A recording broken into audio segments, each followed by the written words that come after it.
This is the Little Moments Count radio podcast, created in partnership with community radio stations throughout Minnesota. Each episode, you'll hear interviews with early childhood experts on how to support the important brain development that takes place in the first 1,000 days of life, just through little moments every day. Learn more at littlemomentscount.org/podcast. Good day to be Indigenous. Get up, stand up. They are going to become more brutal. Because all the hippies are trying to be Indians anyway. They're going to become more repressive because it's a matter of dollars and their illusionary concepts of power. Hey, Victor. We must live in balance with the earth. And also with recent happenings that wounded me. I am awake. Welcome to Native Roots Radio presents I'm Awake, and I'm your host, Wakanja Hade. Hey, Vanessa, Goodthunder. Good. Thank you again. We'll keep you on a little longer on the show here. We really appreciate you coming in. And you have somebody with you, Denton Jackson. Do you want to introduce him? Yeah, this is Denton Jackson. He's everything. So he's from Sisseton. And he started off as a youth participant in our youth programs. I remember, what year did you come? Eighth grade? Eighth grade. Yeah. Eighth grade. And I gave him a tour when he moved down here. And now he's a coach. He's a teacher at our immersion school. He's flown to DC. He's flown to Albuquerque to teach about early childhood in a tribal school. So he's fantastic. So this is Denton Jackson. Hey, welcome, Denton. And I know our arms get tired when we fly places. Just a little humor there. Hey, welcome to Native Roots Radio. Good to see you. And, let's get right into this. And I think what we will probably do is maybe reach out to our the guest that's coming on, and we'll keep these guys on the rest of the show. Haley, maybe we can reach out to Bob and ask him to come on for another day. I think it's really important that your stories and what little moments count. And we got Thanksgiving coming up, and we never talk about Thanksgiving here on Native Roots Radio. We talk about it as Thanksgiving, and it's fun, but it is a real thing, and it is happening all around us, and a lot of our families do participate. So can we talk a little about the misconception of Thanksgiving a little bit here? Do you think, Vanessa? Absolutely. Denton and I were just talking about it, and we are so done talking about it, but it's so important. Like, I feel like we always go back to 1491 when we have to talk about ourselves, but here at our school, we don't. And it's been really nice to not have to do that. And we don't have to care so much about Thanksgiving, because growing up, we've had to care and care and care about this false narrative. And it's something that, you can teach any child from. You can teach about relationships. This relationship didn't go well. You can teach about tribes and be tribal specific, because it's not even our Dakota tribe who was a part of this now holiday. And so I think those are things that you can teach. And I think it's important that educators understand that and really bring that truth to the center of it, rather than, it's a really nice holiday and we want to eat and we want to be thankful, and so we should really make it like a nice story. It doesn't always have to be a nice story. It could be still the truth, and we still can be okay with that. And we can still have those. That's a great point. And Denton, you being a younger warrior there, and I like how you look stoic there on the Facebook. It's good. How were you brought up with this holiday, these 2 days off before another holiday that's called even a bleaker name, Black Friday? I grew up, my father was a historian. So he, at a young age, me and my family, we were taught the correct history. And, in the education system, they tell the complete opposite. So at a young age, we were told the dark history on what happened to, our ancestors on the East Coast and how they were taken advantage of. And, in school, that's what really needs to be taught. And here in our classroom, we really ignore the holiday. We don't talk about it, but we talk about like their family traditions and what their family does and stuff like that, and the food and how we're around our loved ones and everything. But it is really hard to teach younger kids about the traumatic stuff that happened. We're really more than just trauma and everything, so we tried to really avoid it. So yeah, that's a really good point. And me being a baby elder, 62 years old, I mean, I was brought up in the public school system with making hand turkeys and cowboys and Indians, and the Indians never won, so it's just an indoctrined thing. Like I was, the cigarette commercial stopped in 1967, so I still remember those jingles, and I was 6 years old. So when we watch things on TV or have anything out there media wise, it burns into our memory. And maybe what we can do is talk a little bit about that. We got to take a quick break here, and if you guys can hold on, we'd really appreciate it. This is Native Roots Radio presents I'm Awake. Stay with us. This portion of the show is supported by Little Moments Count. Native Roots Radio is excited to be partnering with Little Moments Count to host monthly conversations focused on early childhood development. We'll be welcoming guests to talk about how they view the role of early childhood development in creating bright futures and strong communities. And we do have guests on. We have Denton and Vanessa, and we're talking about historical trauma in a sense, or in a big sense, I should say, and talking about Thanksgiving weekend come up, and we talk about a lot of things here on Native Roots Radio, and we have the holidays coming up, but it's interesting too. I've mentioned to people, like a lot of our white allies, if you hear what a name of a helicopter, Apache, Black Hawk, all these native names, and it must be confusing for our young ones, because I know for me it's confusing at times why are these named in that way. There's football teams that are trying to say that we're honoring you, and it's hard for me to buy into that, especially with all the trauma that we've had. And but your work is, how do you strive to address and heal historical trauma experienced by our native communities, especially through education? How do you two do that? We do it through language. We believe that the language can help us heal from historical trauma, thus helping us remember, reclaim, and reconnect to who we are, and therefore we're making ourselves strong again,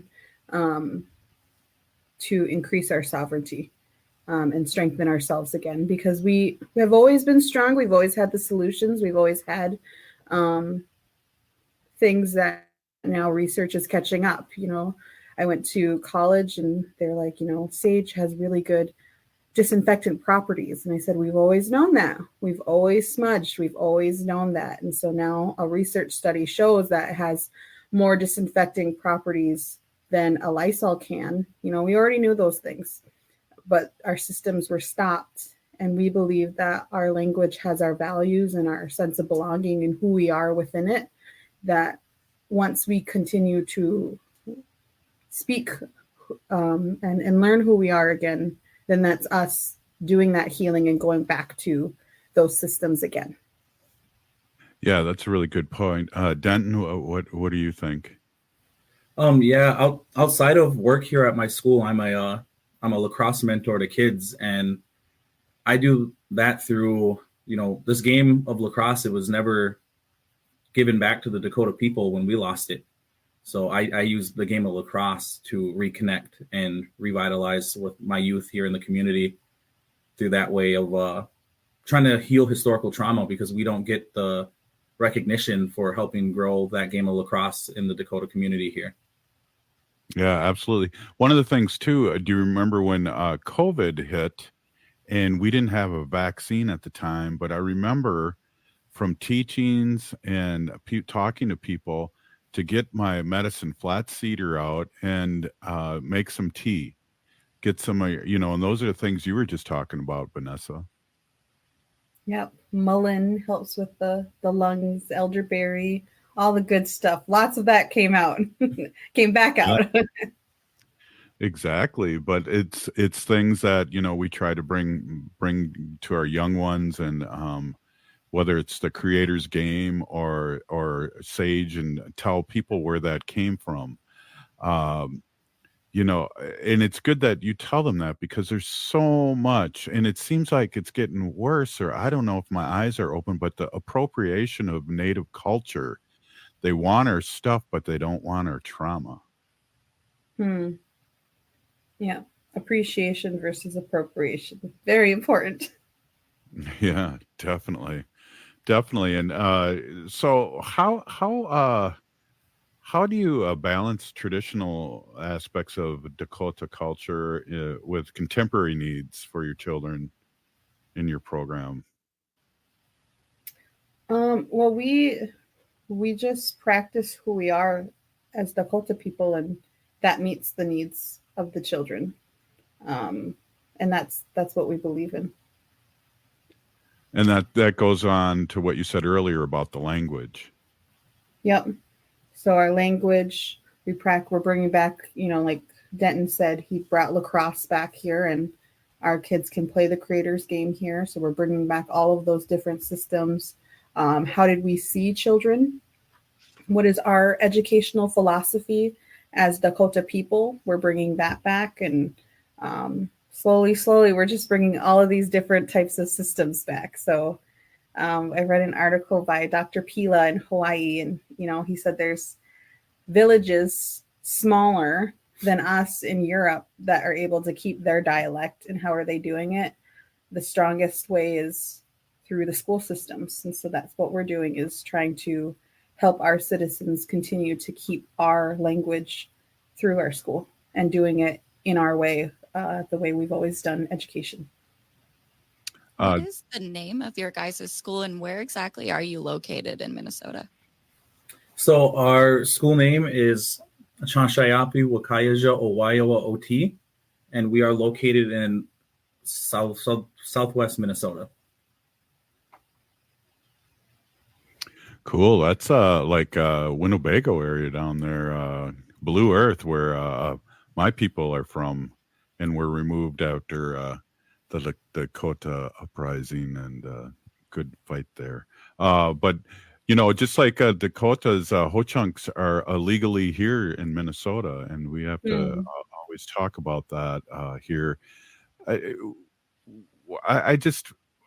My sense here, and I really, really like our conversation here, but my sense here, and we talk about this a lot, Haley, on Native Roots Radio, and that's our young ones are really picking up the ball here.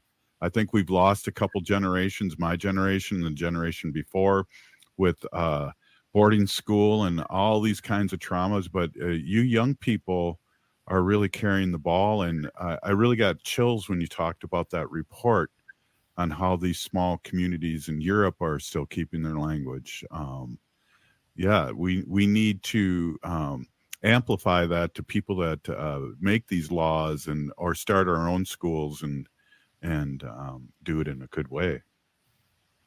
Yes, my friend Lee Turney from Leech Lake always says, you're either at the table or you're on the menu. So make sure you're at the table.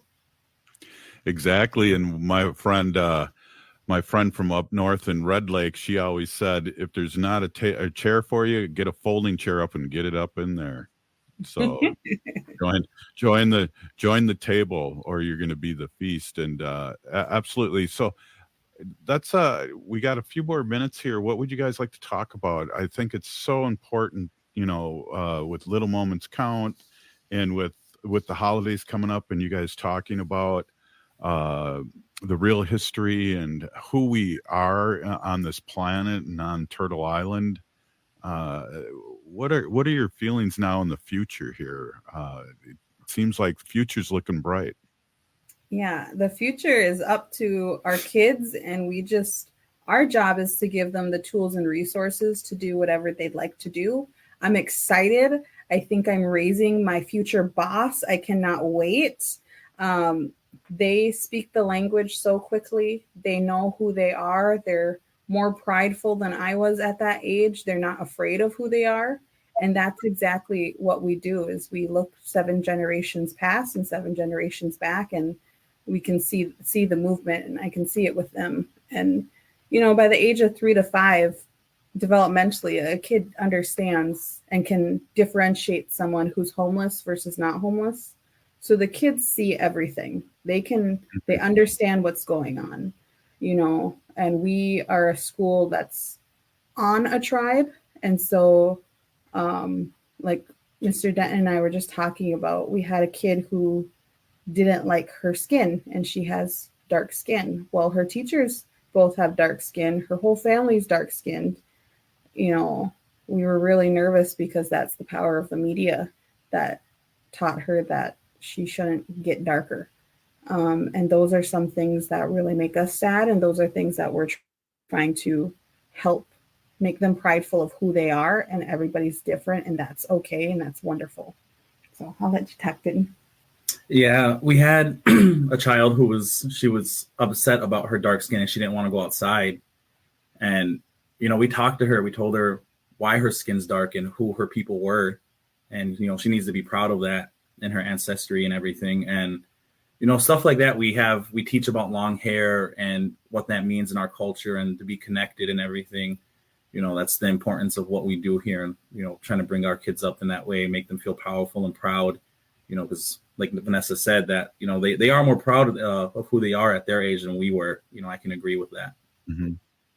Yeah. And I agree too. When it was interesting in 1978, I was a junior in high school, and that was the first year we were able to practice our own religion legally in this country of ours. So everyone was Italian before then, and now we're strong to be Native American. And it's great to see you young ones grab hold of this and help our youth and keep the flame going as being Indigenous people of Turtle Island.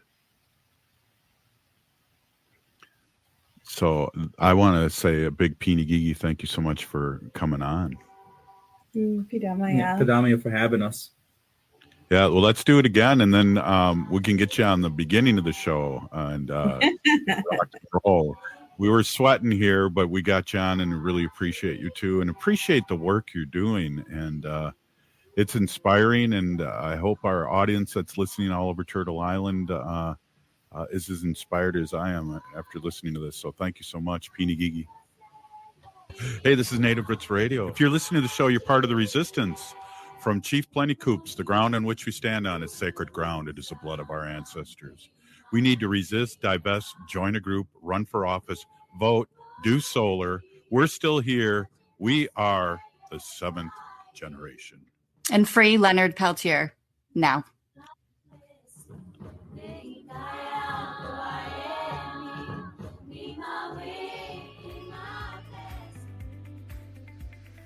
Thanks for listening to the Little Moments Count radio podcast in partnership with community radio stations throughout Minnesota. You can find the Little Moments Count radio podcast wherever you get your podcasts and at littlemomentscount.org/podcast.